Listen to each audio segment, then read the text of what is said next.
అందరికీ జగన్నాథ స్వామి రథయాత్ర శుభాకాంక్షలు.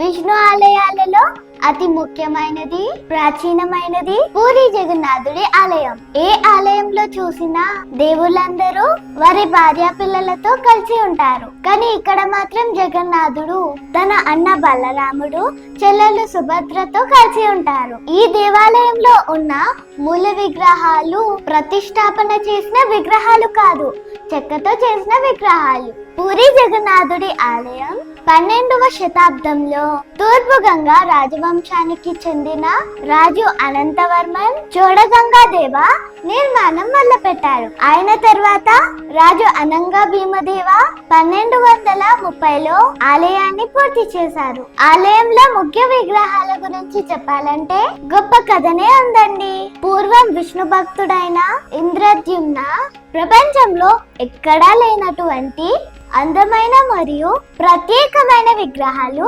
చేయించాలని అనుకుంటారు. అందుకు దైవ శిల్పి అయిన విశ్వకర్మ కోసం తపస్సు చేస్తాడు. విశ్వకర్మ ప్రత్యక్షమై విగ్రహాలను చెక్కడానికి ఒప్పుకుంటాడు. అందుకు బదులుగా కొన్ని షరతులు పెడతాడు.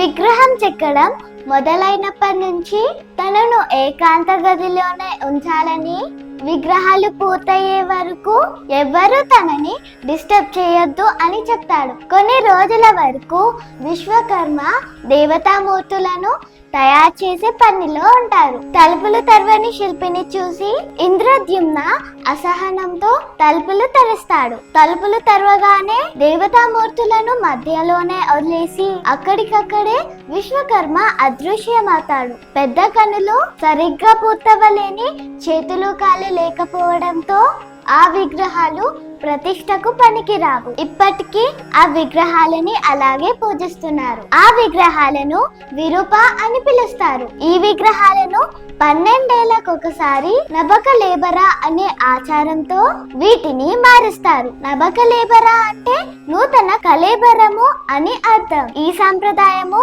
ఇప్పటికీ కొనసాగుతుంది. జగన్నాథుడు తన తోబుట్టువులతో బలభద్రుడు మరియు సుభద్రాదేవితో కలిసి వారి ఆలయం నుండి గుండిచా ఆలయానికి ప్రతి ఏటా రథంలో వెళ్తారు. ఈ రథయాత్రను జగన్నాథుడు తన అత్తారింటికి వెళ్ళడాన్ని సూచిస్తుంది. ఇది ఒడిస్సా రాష్ట్రంలోనే అతి పెద్ద పండుగ. అలా జగన్నాథుడి ఆలయం గురించి, రథయాత్ర గురించి చెప్పుకుంటూ పోతే చాలా కథనాలే ఉన్నాయండి. ఆ పూరి జగన్నాథుడి కరుణా కటాక్ష వీక్షణాలు ఎల్లవేళలా మనందరిపై, అలాగే డియర్ శీర్షిక ఛానల్ పై ఉండాలని కోరుకుంటూ జై జగన్నాథ్. మన యూట్యూబ్ ఛానల్ ని like, share, comment and subscribe చేయడం మాత్రం మర్చిపోకండి.